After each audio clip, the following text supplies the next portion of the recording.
হযরত দাউদ আলাইহিস সালামকে বিরক্ত করতে থাকেন। তারা বলে, আপনি যদি সত্যবাদী হন তাহলে কিয়ামতের কিছু নিশানা আমাদেরকে দেখান। তখন দাউদ আলাইহিস সালাম তাদেরকে বললেন, আগামী ঈদের দিনে তোমরা সকলেই মসজিদে আসো। ঈদের ময়দানে তোমাদের সকলের সামনে কিয়ামতের আলামত প্রকাশ করব। এবং এই কথা শুনে সবাই ঈদের দিনে এসে জড়ো হলো কিয়ামতের দৃশ্য দেখার জন্য। ইতিহাস বলে ওই ঈদের দিনে সকল মুসলিম, নাস্তিক, মুশরিক সকলে ঈদগাহ ময়দানে এসেছিল দাউদ আলাইহিস সালামের কথিত কিয়ামতের ময়দানের দৃশ্য দেখার জন্য। প্রিয় দর্শক, কিয়ামতের আসল দৃশ্য জানার পূর্বে আপনাদের জানিয়ে রাখি, দাউদ আলাইহিস সালামের যুগে একজন ধনী ব্যক্তি ছিল, যার ধন সম্পদের অভাব ছিল না। তবে সকল কিছু ছাপিয়ে তার একটি প্রিয় গরু ছিল। সেই গরুকে সে সব সময় খুবই ভালোবাসত এবং স্বর্ণ মণিমুক্তা দিয়ে গরুটিকে সাজিয়ে রাখত। তাই তাকে বলতে শোনা যেত, এই গরু আমার সকল কিছু, তোমরা কেউই গরুটির গায়ে হাত দিবে না। একদিন এমন ঘটনা ঘটল যে ওই গরুকে খুঁজে পাওয়া যাচ্ছিল না। লোকটি পাগল প্রায় হয়ে উঠল। ঘোষণা করলো যে তার হারানো গরু খুঁজে দিতে পারবে অথবা চুরি হয়ে থাকলে যে চোরের পরিচয় প্রকাশ করতে পারবে তাকে গরুর সমপরিমাণ স্বর্ণ মুদ্রা দেওয়া হবে। বনী ইসরাইলের সুবিধাবাদী লোকেরা উঠে পড়ে লাগলো সেই ধনী ব্যক্তির হারানো গরুটি খুঁজে বের করার জন্য। এত বেশি পুরস্কার অন্তত 14 পুরুষ বসে বসে খেতে পারবে, যদিও কোনোভাবে গরুটির নাম ও নিশানা তারা খুঁজে পাচ্ছিল না। এদিকে সেই গরুটি মূলত একটি বৃদ্ধা জীর্ণ শীর্ণ মায়ের ঘরে এসে উপস্থিত হয়েছিল, যার আবার একটি রুগ্ন সন্তান ছিল। মূলত এই বৃদ্ধা মহিলা ওই রুগ্ন পুত্র সন্তানটিকে নিয়ে দীর্ঘ 40 বছর ধরে নির্জন এলাকায় আল্লাহ পাকের ইবাদতে মশগুল ছিল। তারা প্রতিনিয়ত আল্লাহ পাকের ইবাদত ও নামাজ রোজা করত। অতি অসহায় ছিল তারা, অনাহারে কষ্ট পাচ্ছিল। আল্লাহর হুকুমে আল্লাহ রাব্বুল আলামিন সেই বৃদ্ধার ঘরের সামনে একটি আনার গাছ ফলিয়ে দিয়েছিলেন। সেই আনার গাছে অলৌকিকভাবে প্রতিদিন 2টি করে আনার ধরত। তারা মা ও ছেলে 2টি আনার খেয়ে আবার পুনরায় আল্লাহ পাকের ধ্যানে মশগুল হয়ে যেত। এরপর দেখা গেল যেদিন থেকে এই বৃদ্ধা অসহায় নারীর ঘরের সামনে এই গরুটি এসে দাঁড়ালো, সেদিন থেকে তাদের আনার গাছে আনার ধরা বন্ধ হয়ে গেল। টানা 2 দিন ক্ষুধার্ত থেকে তারপর দুর্বল হয়ে পড়ল তারা আল্লাহ তাআলার কাছে সাহায্য চাইতে থাকলো। এদিকে সেই ধনী ব্যক্তিটি হারিয়ে যাওয়া গরু খুঁজতে থাকলো। অন্যদিকে গরুটি বৃদ্ধা মহিলার ঘরের সামনে থেকে বিদায় হচ্ছে না, সেখানে 2 দিন ধরে দাঁড়িয়ে আছে। আর অলৌকিকভাবে সেই গরুটি একবার বলে ওঠে, হে আল্লাহর বান্দি এবং হে আল্লাহর বান্দা, তোমরা আমাকে আল্লাহর নামে জবাই করো এবং ভক্ষণ করো। সেই বৃদ্ধা মহিলার ছেলেটি বলল, মা, এই গরু গত 2 দিন থেকে আমাদের ঘরের সামনে পড়ে আছে। আল্লাহ পাকের তরফ থেকে আসা 2টি আনারও বন্ধ হয়ে গিয়েছে। যে আল্লাহ আমাদের রিজিক হিসেবে 2টি আনার ফল খেতে দিতেন, সে আল্লাহ আবার এই গরু বাঁচিয়েছেন। এদিকে আনারও বন্ধ হয়ে গেছে। আমার বিশ্বাস এটা আমাদের জন্য হালাল। আল্লাহ পাকের ইশারা ব্যতীত কিছুই হয় না। বৃদ্ধা মহিলা অতিমাত্রায় একজন আল্লাহভীরু নারী ছিলেন। তিনি বললেন, দেখো, আমরা ঝুঁকে দিতে পারি না। আমরা জানি না এই গরু কার। আজ যদি আমরা ক্ষুধার তাড়নায় হারাম কিছু ভক্ষণ করে ফেলি, আমাদের জীবনের সকল আমল নষ্ট হয়ে যেতে পারে। কিন্তু সেই বৃদ্ধা নারীর পুত্রটি শেষ পর্যন্ত মাকে বোঝাতে সক্ষম হলেন যে আল্লাহ তাআলা আমাদের আনার ফল দিতেন, সে আল্লাহই আমাদের এগুলো বাঁচিয়েছেন, নয়তো গাছে আনার ফল ধরা বন্ধ হবে কেন। এক পর্যায়ে সেই বৃদ্ধা নারী রাজি হলেন। অতঃপর তারা আল্লাহর নামে সেই গরুটিকে জবাই করে কাবাব বানিয়ে খেতে থাকলেন এবং কিছু সংখ্যক গরুর গোশত তারা আলাদা আলাদা স্থানে রাখলো, যাতে আশেপাশের প্রতিবেশীদের মাঝেও তা বিতরণ করা যেতে পারে। এদিকে সেই ধনাঢ্য ব্যক্তির একটা লোক গরুটি খুঁজতে খুঁজতে সেই বৃদ্ধার বাড়ি পর্যন্ত পৌঁছে গেল। সেখানে গিয়ে এসে দূর থেকে গরুটির মাথার অংশ দেখে সে চিনে ফেলল। অতঃপর সে বৃদ্ধা নারীকে বলল, আপনি অত্যন্ত দয়াশীল একজন মানুষ, আল্লাহর রাস্তায় আমাকে কিছু মাংস দিন, যাতে আমি ভক্ষণ করে আপনাদের জন্য দোয়া করতে পারি। সে বৃদ্ধা নারী আলহামদুলিল্লাহ বলে তাকে বললেন, আপনার যতটুকু প্রয়োজন নিয়ে নিন, নিঃসন্দেহে আল্লাহর সর্বোত্তম রিজিক দাতা। সুযোগ পেয়ে সেই মহিলার থেকে গোয়েন্দা কিছু মাংস নেওয়ার পাশাপাশি গরুর মাথাটিও নিয়ে গেল এবং সেই ধনাঢ্য ব্যবসায়ীর সামনে এই মাথা উপস্থাপন করে বলল, দেখুন, আমি আপনার গরুর হত্যাকারীকে খুঁজে বের করেছি। এই দৃশ্য দেখে তেলে বেগুনে রাগান্বিত হয়ে গেলেন সেই ধনাঢ্য ব্যবসায়ী এবং তার সাথে বাদশাহ দাউদ আলাইহিস সালামের দরবারে ঈদের দিনে সেই বিচার নিয়ে হাজির হলেন। প্রিয় দর্শক, এবার আপনারা কিয়ামতের দৃশ্যের আসল ঘটনা দেখতে পাবেন। ঘটনার সূত্রপাত হয়েছিল ঈদের দিন আসার 2 দিন পূর্বে। হযরত দাউদ আলাইহিস সালামের কাছে অভিযোগ দায়ের করে রেখেছিলেন সেই ধনাঢ্য ব্যবসায়ী। আর সেই ধনাঢ্য ব্যবসায়ীর অভিযোগের ভিত্তিতে সঠিক প্রমাণ পেয়ে দাউদ আলাইহিস সালামের প্রশাসনিক বাহিনী সেই বৃদ্ধা নারী এবং তার পুত্র সন্তানকে গ্রেফতার করে। অতঃপর ঈদের দিন বাদী বিবাদী উভয়কে সকল মানুষের সামনে প্রকাশ্যে ময়দানে উপস্থিত করা হয়। সেই বৃদ্ধা নারীকে প্রশ্ন করা হয়, তুমি কেন অনুমতি ব্যতীত অন্যের পশু কোরবানি করে ভক্ষণ করলে? এই প্রশ্ন শুনে বৃদ্ধা নারী অঝরে কাঁদতে থাকলেন। বললেন, হে আল্লাহর নবী দাউদ, আমরা বড় অসহায়। গত 60 বছর পূর্বে আমার স্বামী মৃত্যুবরণ করে। তিনি অত্যন্ত একজন ধনাঢ্য ব্যক্তি ছিলেন এবং তার উপার্জিত অর্থের অর্ধেকটাই তিনি অসহায় মানুষকে দান করে দিতেন। একদিন তিনি তার প্রচুর মূলধন নিয়ে সিরিয়া অভিমুখে গমন করেন এবং তারপর তিনি আর ফিরে আসেননি। অসহায় হয়ে একমাত্র সন্তান নিয়ে আমি বিভিন্ন দিকে ঘুরপাক খাই। দুষ্কৃতীরা আমার স্বামী রেখে যাওয়া সম্পদ আত্মসাৎ করে। অতঃপর আমি এই নদীর পাড়ে তাঁবু টানিয়ে দীর্ঘ 40 বছর আল্লাহর ইবাদতে মগ্ন থাকি। হযরত দাউদ আলাইহিস সালামের সামনে সেই মহিলা খুলে তার পুরো জীবনের ইতিহাস বললেন।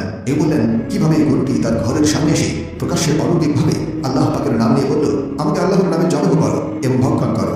অতঃপর সেই বৃদ্ধা মহিলা এবং তার পুত্র ওই গরুটি জবাই করে। ক্ষুধার তাড়নায় তারা এ থেকে মাংস ভক্ষণ করে, আল্লাহর শুকরিয়া আদায় করে। সর্বশেষ বৃদ্ধা মহিলা বললেন, একজন গোয়েন্দা নারী এসে তাদের কাছ থেকে মাংস চায়। অতঃপর সেই মাংস নেওয়ার পরেই তাদেরকে গ্রেফতার করা হয়। এই সকল কিছু শুনে দাউদ আলাইহিস সালাম সেই ধনী ব্যবসায়ীকে বললেন, তুমি তো আল্লাহ পাকের হুকুমে অনেক সম্পদের মালিক, তুমি চাইলে এই নারীকে ক্ষমা করে দিতে পারো। আল্লাহ তাআলা কিয়ামতের ময়দানে তোমাকে অনেক সম্পদ দান করবেন। সেই রাগান্বিত ব্যবসায়ী বলে উঠল, হে দাউদ, আমি আপনার সামনে ন্যায় বিচারের জন্য এসেছি, আমি দয়া আর ক্ষমা প্রদর্শনের জন্য এখানে আসিনি।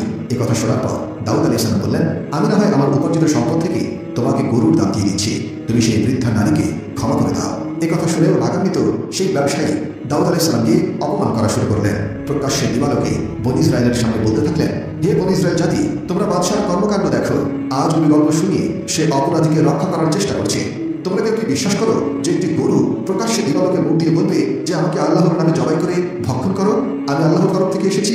একথা শুনে সমস্যার সকল বনী ইসরায়েলের লোকজন উচ্চস্বরে হাসাহাসি করতে থাকলেন এবং দাউদ আলাইহিস সালামকে তিরস্কার ও টিটকারি করতে থাকলেন। সাথে সাথে হযরত জিবরাইল আলাইহিস সালাম আকাশ থেকে নেমে আসলেন এবং দাউদ আলাইহিস সালামকে বললেন, হে আল্লাহর নবী, আল্লাহর তরফ থেকে সিদ্ধান্ত হয়েছে এই বিচারের জন্য আল্লাহ রাব্বুল আলামিন দুনিয়ার বুকে কিয়ামত প্রতিষ্ঠা করবেন। আপনি এই অহংকারী ব্যবসায়ীকে জিজ্ঞেস করুন এই গরুর আসল মালিককে। যেহেতু জিবরাইল আলাইহিস সালামের কথা শুধুমাত্র দাউদ আলাইহিস সালাম শুনছিলেন, তাই প্রকাশ্যে মজলিসে হযরত দাউদ আলাইহিস সালাম উচ্চস্বরে ধমক দিয়ে সবাইকে থামিয়ে দিয়ে বললেন, হে ব্যবসায়ী, ঠিক আছে, তোমার কথা মতো ন্যায় বিচার হবে।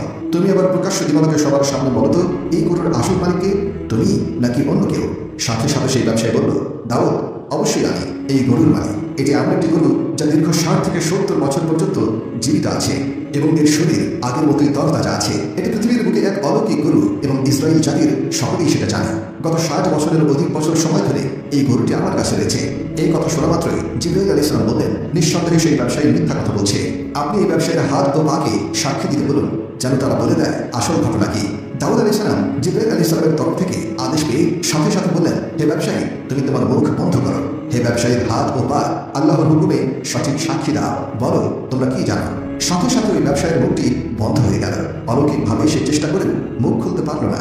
তার হাত ও পা অলৌকিকভাবে কথা বলতে শুরু করে দিল। তার হাত বলল, হে আল্লাহর নবী দাউদ আলাইহিস সালাম, নিঃসন্দেহে এই গরুটির আসল মালিক হচ্ছে সেই বৃদ্ধা এবং তার পুত্র। এই দৃশ্য দেখা মাত্র উপস্থিত সকল বনী ইসরায়েলের জাতি স্তব্ধ হয়ে গেল। কিছুক্ষণ আগেও যারা হাসাহাসি করছিল তারা বুঝতে পারছিল না কিভাবে মানুষের হাত ও পা কথা বলতে পারে। কিছুক্ষণ পর নবী দাউদ আলাইহিস সালাম বললেন, বলো খুলে সবকিছু কিভাবে কি হয়েছে। তখন অলৌকিকভাবে সেই ব্যবসায়ীর হাত ও পা ধারাবাহিকভাবে সকল ঘটনা খুলে বলতে থাকলো। হে আল্লাহর নবী দাউদ, এই ব্যবসায়ী একজন অকৃতজ্ঞ। সে মূলত এই বৃদ্ধা নারীর স্বামীর সহযোগী ছিল। এই বৃদ্ধা নারীর স্বামী তাকে অনেক অর্থ সম্পদ দিয়ে নিজের সহযোগী হিসাবে কাজে রেখেছিল। ব্যবসার উদ্দেশ্যে যাওয়ার পথেই সুযোগ বুঝে সেই বৃদ্ধা নারীর স্বামীকে 7 বছর পূর্বে হত্যা করে এই অহংকারী ব্যবসায়ী। তারপর সে তার সকল সম্পদ হাতিয়ে নেয় আর লোকজনকে বলতে থাকে, আমার মহাজন কিছুদিন পূর্বে দুরারোগ্য ব্যাধিতে মারা গিয়েছেন। বৃদ্ধা নারীর ব্যবসায়ী স্বামীর রেখে যাওয়া সম্পত্তির উপর ভর করে সে এখন এত বড় ব্যবসায়ী হয়েছে এবং সমাজে আভিজাত্যের মাধ্যমে নিজের সম্মান অর্জন করেছে। আল্লাহ পাকের হুকুমে ওই বৃদ্ধা নারীর স্বামী একটি বাছুর ছিল। সেই বাছুরটিকে এই ব্যবসায়ী হত্যা না করে নিজের কাছে স্মৃতিচিহ্ন হিসেবে রেখে দেয়। আল্লাহ পাকের মুজিজা স্বরূপ এই গরুটিও ছিল 60 বছর ধরে একই আকারে। আল্লাহ পাক এই গরুটিকে 60 বছর ধরে সেভাবেই জীবিত রেখেছেন। এটি বৃদ্ধও হয়নি এবং অসুস্থও হয়নি। আর এই খুনি ব্যবসায়ী আর এই গরুটিকে খুব ভালোবাসত, মায়া মহব্বত করত, কেননা আল্লাহ পাকের একটি চূড়ান্ত উদ্দেশ্য আছে যাতে সেটা বাস্তবায়িত হয়ে যায়। সুতরাং আল্লাহর নবী দাউদ আলাইহিস সালাম, আমি এই ব্যবসায়ীর হাত হয়ে আপনার নিকটে সাক্ষী প্রদর্শন করছি। এই দুষ্কৃতিকারী আমাকে ব্যবহার করে তলোয়ারের সাহায্যে সেই বৃদ্ধা নারীর স্বামীকে হত্যা করেছে। অতঃপর পা সাক্ষী দিল, হে আল্লাহর নবী দাউদ, আমি সম্মতি প্রকাশ করছি সে এই পা ব্যবহার করে হেঁটে হেঁটে অগ্রসর হয়ে বৃদ্ধা নারীর স্বামীকে হত্যা করেছিল। আল্লাহু আকবার। ঈদগাহ ময়দান শুনশান করছিল, নীরবতা, কোনো মানুষের মুখে কোনো কথা নেই। হযরত দাউদ আলাইহিস সালাম সাথে সাথে আল্লাহর দরবারে হাত তুলে বললেন, হে প্রভু, নিঃসন্দেহে আপনি মহিয়ান, গরিয়ান, রহমান আর রহিম, ন্যায় বিচারক। হযরত দাউদ আলাইহিস সালাম চূড়ান্তভাবে রায় ঘোষণা করলেন, এখন সেই ব্যবসায়ীকে মৃত্যুদণ্ড কার্যকর করা হবে। প্রকাশ্য মজলিসে তার শিরচ্ছেদ করা হোক। আর প্রশাসনিক বাহিনীকে দায়িত্ব দিলেন এই ব্যবসায়ীর সকল সম্পদ জব্দ করে সেই বৃদ্ধা নারী এবং তার পুত্রকে দেওয়া হোক। ইতিহাস বলে ওই মজলিসে উপস্থিত সকলে মৃত্যুর আগের দিন পর্যন্ত কিয়ামতের দৃশ্যের অবতারণা দেখে কোনোদিনও মিথ্যা বলেনি, প্রতারণার আশ্রয় নেয়নি। এরা প্রত্যেকেই ঈমানদার হয়ে যায়। হযরত দাউদ আলাইহিস সালাম মজলিসে বলেন, হে বনী ইসরাইল, জেনে রাখো কিয়ামতের দৃশ্যগুলোর একটি ছোট্ট নিশানা হচ্ছে হাত ও পা তোমাদের অন্যায় অপরাধের সাক্ষী দিবে। আল্লাহ তাআলা শুধু এই নমুনা প্রকাশের সমদৃষ্টি দেখিয়েছেন, বাকিগুলো কিয়ামতের ময়দানে দেখাবেন। সময় থাকতে সতর্ক হয়ে যাও। তুমি আজ দুনিয়ার বুকে মিথ্যা সাক্ষী দিতে পারো, আজ দুনিয়ার বুকে মিথ্যা ছলচাতুরির আশ্রয় নিতে পারো, দিনকে রাত, সত্যকে মিথ্যা বানাতে পারো, কিন্তু কিয়ামতের ময়দানে আল্লাহ পাক তোমার মুখ বন্ধ করে দেবেন, তোমার হাত বা সাক্ষী দেবে। সেদিন আরও এমন অনেক ভয়াবহ ঘটনা ঘটবে যার হাত থেকে কোনো অপরাধী রক্ষা পাবে না।